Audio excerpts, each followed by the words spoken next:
ನಮಸ್ಕಾರ. ಅಶ್ವಮಂದಿರಕ್ಕೆ ಸ್ವಾಗತ. ನಾನು ಮಂಜರಿ ಹೊಂಬಾಳಿ.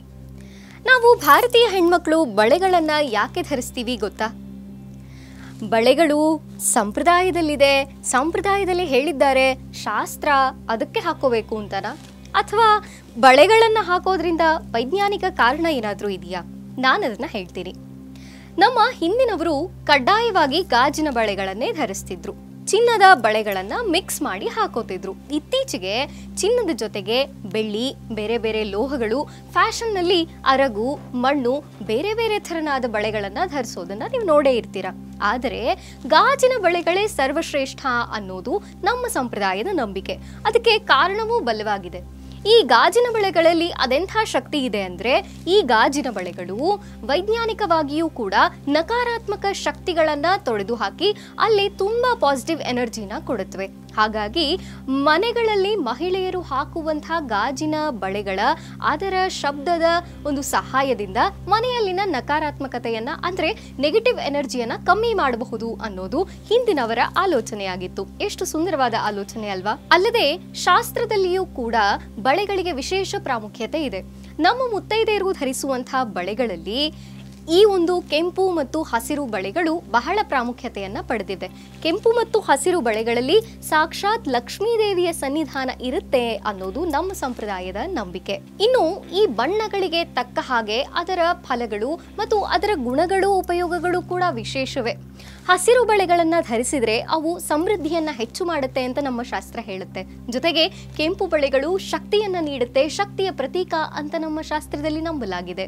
ಇನ್ನು ಹಳದಿಯ ಅಂದ್ರೆ ಅರಿಶಿಣ ಬಣ್ಣದ ಬಳೆಗಳು ನಮ್ಮ ಸಂತೋಷವನ್ನ ಹೆಚ್ಚು ಮಾಡಿದರೆ, ಕೇಸರಿ ಬಣ್ಣದ ಬಳೆಗಳು ನಮಗೆ ಯಶಸ್ಸನ್ನ ತಂದು ಕೊಡ್ತದೆ ಅನ್ನೋದು ನಮ್ಮ ಸಂಪ್ರದಾಯದ ನಂಬಿಕೆ. ಇನ್ನು ಬಳೆಗಳನ್ನ ಧರಿಸುವುದಕ್ಕೆ ಇರುವಂತಹ ಜ್ಯೋತಿಷ್ಯ ಕಾರಣ ಏನು ಗೊತ್ತಾ? ಈ ಬಳೆಗಳು ಸೌಂದರ್ಯದ ಪ್ರತೀಕ, ಅಲಂಕಾರದ ಪ್ರತೀಕ. ಅಲಂಕಾರಕ್ಕೆ ಗ್ರಹಗಳಲ್ಲಿ ಹೆಸರುವಾಸಿಯಾದದ್ದು ಸೂಚಿಸುವುದು ಶುಕ್ರ ಗ್ರಹವನ್ನ. ಯಾರದ್ದಾದ್ರೂ ಜಾತಕದಲ್ಲಿ ಶುಕ್ರ ಗ್ರಹವು ದುರ್ಬಲವಾಗಿದ್ದರೆ ಸೌಂದರ್ಯ ಮತ್ತು ಐಷಾರಾಮದ ಪ್ರತೀಕವಾಗಿರುವ ಶುಕ್ರ ಗ್ರಹಕ್ಕೆ ಈ ಬಳೆಗಳನ್ನ ಹೆಚ್ಚಾಗಿ ಧರಿಸುವಂತೆ ಸೂಚನೆಯನ್ನ ನೀಡ್ತಾರೆ. ವೈಜ್ಞಾನಿಕವಾಗಿಯೂ ಬಳೆಗಳಿಂದ ಸಾಕಷ್ಟು ಪ್ರಯೋಜನಗಳಿವೆ. ಕೇವಲ ಚರ್ಮದ ಕಾಂತಿಯನ್ನ ಹೆಚ್ಚಿಸುವುದಷ್ಟೇ ಅಲ್ಲ, ವೈಜ್ಞಾನಿಕವಾಗಿಯೂ ನಮ್ಮ ಮಣಿಕಟ್ಟಿನ ಈ ಭಾಗ ಏನಿದೆಯಲ್ಲ, ಈ ನಾಡಿಯ ಭಾಗ ಮುಖ್ಯವಾದ ಭಾಗ. ಇಲ್ಲಿ ರಕ್ತದ ಪರಿಚಲನೆ ಈ ಬಳೆಗಳು ಹೀಗೆ ಸರದಾಡೋದ್ರಿಂದ ಅಧಿಕವಾಗುತ್ತೆ.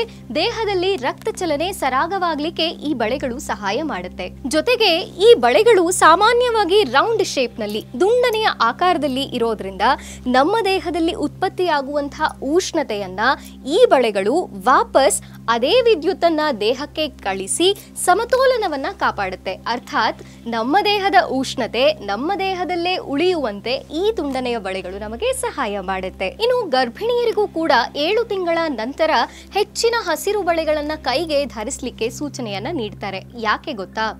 7 ತಿಂಗಳ ಹೊತ್ತಿಗೆ ಗರ್ಭದಲ್ಲಿರುವಂತಹ ಮಗುವಿನ ಮೆದುಳು ಆಗಷ್ಟೇ ನಿಧಾನವಾಗಿ ಡೆವಲಪ್ ಆಗ್ತಿರುತ್ತೆ. ಸೊ ಈ ಬಳೆಗಳ ನಿಧಾನವಾದ ಸುಶ್ರಾವ್ಯವಾದ ಆ ಧ್ವನಿ, ಆ ಸೌಂಡ್ ಆ ಮಗು ಕೇಳಿಸಿಕೊಳ್ಳಲಿ, ವಿಧ ವಿಧವಾದ ಸೌಂಡ್ಗಳಿಂದ ಮಗುವಿನ ಗ್ರಹಣ ಶಕ್ತಿ ಹೆಚ್ಚಾಗ್ಲಿ ಅನ್ನೋದು ಅವರ ನಂಬಿಕೆಯಾಗಿತ್ತು. ಹೀಗೆ 10 ಹಲವು ಕಾರಣದಿಂದ ವಿಶೇಷ ಸಂಗತಿಗಳನ್ನ ಒಳಗೊಂಡಿರುವಂತಹ ನಮ್ಮ ಬಳೆಗಳು ನಮ್ಮ ಭಾರತೀಯ ಹೆಣ್ಣು ಮಕ್ಕಳ ಪ್ರತಿಷ್ಠೆಯ ಪ್ರತೀಕ, ಸೌಂದರ್ಯದ ಪ್ರತೀಕ ಹಾಗೂ ವಿಶ್ವಾಸದ ಪ್ರತೀಕ.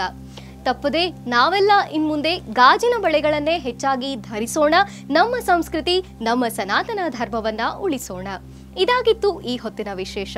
ಮತ್ತೊಂದು ವಿಶೇಷ ಸಂಗತಿ, ವಿಶೇಷ ಮಾಹಿತಿಯೊಂದಿಗೆ ನಾನು ಮುಂದೆ ಬರ್ತೀನಿ. ಅಲ್ಲಿ ತನಕ ನೋಡ್ತಾ ಇರಿ ಅಶ್ವಮಂದಿರ.